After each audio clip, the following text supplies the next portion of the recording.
Movie start होती है तो 1974 का वेस्ट वर्जीनिया का एक सैनिटोरियम दिखाया जाता है और ये सैनिटोरियम डी फॉर्म लोगों के लिए था और ये डी फॉर्म लोग एक पेपर मिल से बनने वाले थे यानी पैदाइशी। तभी उस सैनिटोरियम का incharge doctor Brand doctor N को इन पेशेंट के बारे में बता रहा होता है। उसी दौरान एक पेशेंट डॉक्टर एन को पीछे से पकड़ लेता है और उसके बालों में से हेयर पिन निकाल लेता है और फिर डॉक्टर ब्रैंड डॉक्टर एन को अगले पेशेंट से मिलवाता है और ये पेशेंट कोई और नहीं बल्कि 3 फिंगर, सॉ टूथ और 1 आई थे। डॉक्टर ब्रैंड डॉक्टर एन को कहता है कि ये तीनों ब्रदर्स मुझे जंगल में मिली हैं और इसीलिए इनका नाम इनलीगल ब्रदर्स रखा गया है। डॉक्टर ब्रैंड डॉक्टर एन को कहता है कि ये दुनिया की सबसे खतरनाक पेशेंट है। डॉक्टर एन पूछती है कि वो कैसे। डॉक्टर ब्रैंड बताता है कि एक ने अपनी 3 उंगलियां चबा दी, दूसरे ने अपनी आंख निकाल कर खा ली, तीसरा अपने दांत दीवारों के साथ रगड़ता था, इसलिए इन्होंने इसके नाम रखे हैं। एक का नाम होगा 3 फिंगर और जो अपनी आंख निकाल कर खा जाता है उसका नाम 1 आई और तीसरा जो अपने दांत रगड़ता था उसका नाम सॉ टूथ रखा गया है। और डॉक्टर ब्रैंड डॉक्टर एन को ये बताता है कि इन्होंने काफ़ी सारे पेशेंट को काट कर जख्मी कर दिया था, लेकिन डॉक्टर एन पूछती है कि इन्होंने जो अपने साथ किए इनको कोई तकलीफ नहीं होती। डॉक्टर ब्रैंड बताता है कि इनको कोई तकलीफ महसूस होती ही नहीं है। इसके बाद वो आगे चले जाते हैं और जिस पेशेंट ने डॉक्टर एन की फेयर्स में से पिन निकाली थी वही पेशेंट उससे लॉक खोलने लग जाता है, लेकिन वो समझदार नहीं था और फिर वो तीनों भाई इसको देख लेते हैं। वो उसे इशारा करते हैं कि पिन हमारी तरफ फेंको और वही पेशेंट पिन उनकी तरफ फेंक देता है, लेकिन 3 फिंगर पिन उठाकर लॉक खोल लेता है और चुपचाप बाहर आ जाता है। हालांकि इन तीनों भाइयों में से 3 फिंगर सबसे इंटेलिजेंट था। वो बाहर आकर सिक्योरिटी गार्ड को मार डालता है और फिर कंट्रोल रूम में जाकर सारे के सारे सेल्स खोल देते हैं और फिर वो सारी जगह मेंटल अजाइलम बन चुकी थी। वो डॉक्टर एन को पकड़ लेते हैं और उसका दिमाग में कंट्रोलर लगाकर उसको बिजली के झटके देते हैं तब तक जब तक उसका दिमाग पक न जाए। इसके बाद वो डॉक्टर ब्रैंड को भी पकड़ लेते हैं और उसको भी मार डालते हैं और फिर 29 ईयर्स गुजर जाते हैं और 29 ईयर्स के बाद 9 स्टूडेंट्स को दिखाया जाता है। वो स्नो राफ्टिंग बहुत ही अच्छे से कर रहे थे, लेकिन उनको एक फ्रेंड के पास जाना था, लेकिन तूफान बर्फ की वजह से वो रास्ता भटक जाते हैं और वहीं पर फंस जाते हैं और तभी वहां पर उनकी नज़र एक सैनिटोरियम पर पड़ती है और वो उस तरफ बढ़ जाते हैं, लेकिन इनको अंदाज़ा नहीं था कि इनको वहां जाकर कितनी भारी कीमत अदा करनी पड़ेगी। और ये वही सैनिटोरियम बिल्डिंग थी जहाँ पर वो तीनों ब्रदर्स रहा करते थे। अंदर जाते ही उनको पता चल जाता है कि ये एक अस्पताल था, लेकिन वो वहां पर लाइटर जलाकर आग जलाकर वहीं पर बैठ जाते थे, लेकिन इस वक्त उन पर कोई नज़र रख रहा था, लेकिन वो आराम से बैठने वाले नहीं थे। उनका कहना ये था कि वो किसी सुनसान जगह में जाकर वहां पर किसी की तलाशी ली जाए। वो उस अस्पताल की तलाशी करते हैं और ऑफिस में जाकर उनको एक वाइन मिल जाता है और उस वाइन में ये लिखा हुआ था कि यहाँ पर एक डी फॉर्म लोगों को रखा जाता था। उसके बाद हम देखते हैं कि वो तीनों भाई किसी को सैनिटोरियम के अंदर लेकर आ रहे थे और फिर उन्हीं सैनिटोरियम के अंदर ही एक लड़का जिसका नाम विंसन होता है वो नाइट स्पेंड करने के लिए वहां पर बेड चेक करने के लिए जाता है। अंदर जाते ही उसकी शाउट करने की आवाज आती है जिस पर वो बाहर खड़ी लड़कियां किरण और जन्नत वहीं पर डर जाती हैं, लेकिन वो बड़ी बहादुरी से अंदर जाकर विंसन को ढूंढने जाती है। विंसन उनके साथ बहुत ही घटिया मजाक करता है जिसकी वजह से वो दोनों लड़कियां डर जाती हैं, जिस पर जन्नत और किरण कहती है कि तुम मुझसे अब बात ना करना और इसी दौरान 1 आई उन पर नजर रख रहा था। विंसन किरण और जन्नत से माफी मांगना चाहता है, लेकिन वो कहती है कि हम तुम्हें एक शर्त पर माफ करेंगे, तुम अकेले जाओ, जनरेटर ढूंढो और लाइट का बंदोबस्त करो। और फिर वो अकेला चला भी जाता है और उसको जनरेटर मिल जाता है जिसकी वजह से लाइट आ जाती है।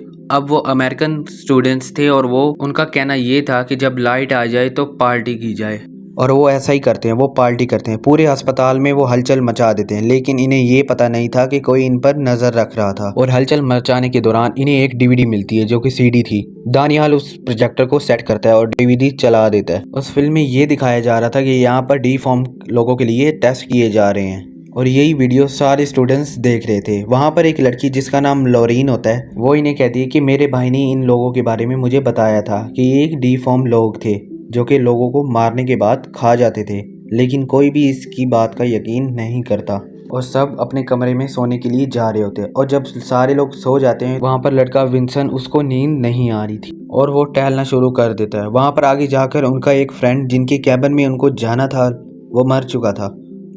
वो उसको हाथ लगा के देखता है कि वो नीचे गिर जाता है, लेकिन ये कोई बात समझता पीछे मुड़कर 100 तूत उसके मुंह में आयरन रॉड घुसाकर उसको मार डालता है। अगली सुबह तूफान नहीं रुका होता और वो लोग अभी भी वहीं पर थे। विंसन को गायब देखकर वो परेशान हो जाते हैं। जन्नत सबसे पूछती है कि विंसन कहाँ है, लेकिन वो कहते हैं कि हमें कोई पता नहीं और उनका वहाँ पर सारा का सारा सामान गायब था। लेकिन वहाँ पर जन्नत और किरण कहती है कि विंसन दोबारा कोई घटिया मजाक कर रहा है। लेकिन वो चारों स्टूडेंट्स नीचे चले जाते हैं उसको ढूंढने, लेकिन वहाँ पर उन्हें अजीबोगरीब केज मिलता है। वहाँ पर वो केज में औजार देखकर हैरानकुन रह जाते हैं और फिर वो चारों स्टूडेंट्स एक सेल पर चले जाते हैं और ये वही सेल था जहाँ पर वो तीनों भाई, और वहाँ पर खून देखकर वो परेशान हो जाते हैं। बेसमेंट में अलग डायरेक्शन के मुताबिक वो वहाँ पर चले जाते हैं और फिर जन्नत किचन के अंदर आ जाती है और वो ये देखती है कि सॉ टूथ वाटर के टुकड़े कर रहा है और वहाँ पर तभी थ्री फिंगर आ जाता है और उसको वहाँ से ले जाता है और फिर जन्नत किचन से भाग जाती है और वो उनको सबको ये बताती है कि किचन में कोई आदमी है जो कि बोटर के टुकड़े कर रहा था। और फिर उनके पास एक कपड़े से बांधी हुई कोई चीज आती है और ये कपड़ा बोटर का जैकेट था।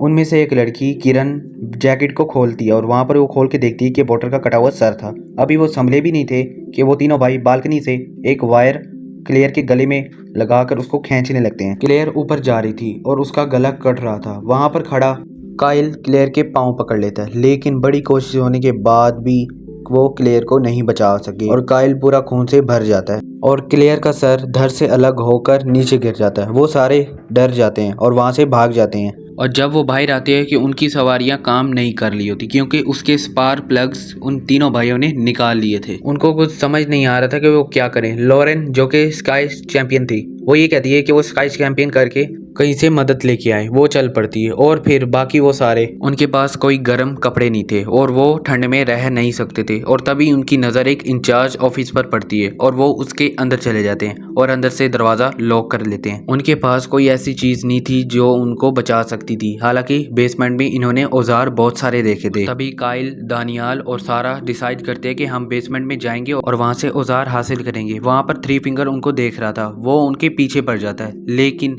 वो बेसमेंट के अंदर छुप जाते हैं और वहाँ पर बेसमेंट में औजार लेकर वहाँ से निकल जाते हैं। दूसरी तरफ वन आई ऑफिस के दरवाजे से होल कर किरण को पकड़ लेता है, लेकिन ब्रिजिट उसके हैंड पर शूट करके उसको बचा लेती है। और यहाँ पर ये बेसमेंट में सारे औजार लेकर वहाँ से भाग रहे थे, लेकिन लास्ट में दानियाल था। सॉटूथ दानियाल को पकड़ लेता है और उसको किचन में ले जाता है। और जब वो दोनों ऑफिस में आ जाते हैं तो लेकिन दानियाल वहाँ पर नहीं होता था। तभी वहाँ पर वो तीनों भाई दानियाल को किचन में बांधकर उसको जिंदा ही काटने लग जाते हैं, जिसकी आवाज़ सारे सुन सकते थे।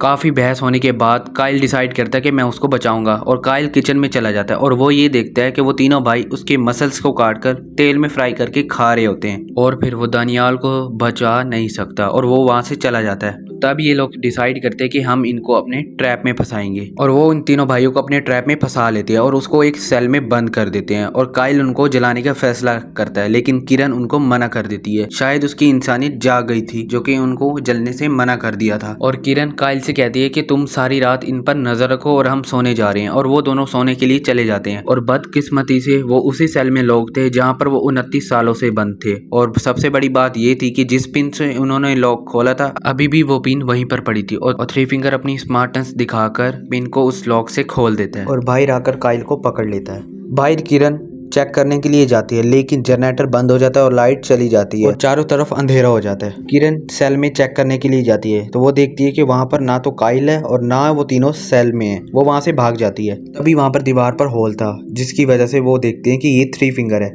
वो उसको इतनी जोर से मारते, उसको मार मार कर उसको मार डालते हैं। उसके बाद वो चेहरा देखने का फैसला करते हैं और जब चेहरा देखते हैं कि वो थ्री फिंगर नहीं था, वो काइल था जिसकी जबान कटी हुई थी। वो बहुत बुरी तरह से डर जाते हैं और वो वहाँ से भाग जाते हैं, लेकिन वो तीनों भाई उनके बुरी तरह पीछे पड़ जाते हैं और वो तीनों भागते भागते एक रूम में आ जाते हैं, वो जहाँ पर उनका सामान रखा हुआ। वो सारे वहाँ पर अपनी अपनी जैकेट पहनते हैं और बाहर निकलने का फैसला करते हैं। इनका फैसला ये था कि वो खिड़की से बाहर दफा हो जाएंगे, लेकिन वहाँ पर बाहर स्नो फॉलिंग हो रही थी जिसकी वजह से वो खिड़कियां जाम थी और टूट नहीं सकती थी। और तभी वहाँ पर वो टूटी हुई खिड़की देखते हैं और उसको उसका जगला हटाकर वहाँ पर बर्फ जमी हुई थी, सारा बर्फ को हटाने लगती है, लेकिन वो तीनों भाई वहाँ पर आ जाते हैं। थ्री फिंगर दरवाज़ा तोड़ने वाला था, लेकिन उससे दरवाज़ा नहीं टूटा और फिर सॉटूथ उस दरवाजे को तोड़ने का फैसला करता है और फिर थोड़ी देर बाद सारा उस बर्फ में से एक होल का हिस्सा बना लेती, जिसकी वजह से वो बाहर निकल सकते थे। वो तीनों बाहर आ जाते हैं, लेकिन जन्नत पीछे रह जाती है, वो फंस जाती है। सॉटूथ ड्रिल मशीन से जन्नत को मार डालता है और फिर वो तीनों वहां से भाग जाती हैं।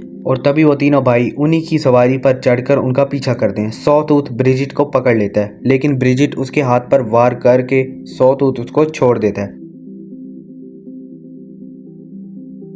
दूसरी तरफ हमें लॉरीन दिखाई जाती है जो कि बर्फ जमने की वजह से मर चुकी थी और सबसे बड़ी बात ये थी कि मेन रोड उसके सामने था, लेकिन बर्फ तूफान की वजह से उसको नजर नहीं आया और उसने हिम्मत हारी और वहीं पर पड़ी रही और मर गई। और यहाँ पर हमें ये दिखाया जाता है कि सॉटूथ ब्रिजिट को मार डालता है। अब सिर्फ किरण और सारा बची थी जो कि उन तीनों भाइयों से लड़ रही थी, लेकिन थ्री फिंगर उनके बहुत बुरी तरह से पीछे पड़ गया था। सारा वहां से बांस उठा लेती है और सॉटूथ पर अटैक करके उसको नीचे गिरा देती है और वहां पर अपनी सवारी लेकर वहां से भाग जाती हैं। वो बहुत खुश होती हैं और वो इतनी खुश थी कि उनको सामने लगी हुई वायर्स नजर नहीं आई, जिसकी वजह से उनका सर धड़ से अलग हो जाता है और वो दोनों वहीं पर मर जाती हैं। तभी वहाँ पर थ्री फिंगर आता है और उन दोनों के सर लेकर वहाँ से चला जाता है और उनकी बॉडीज वहीं पर पड़ी रहती हैं और इसी के साथ ये मूवी एंड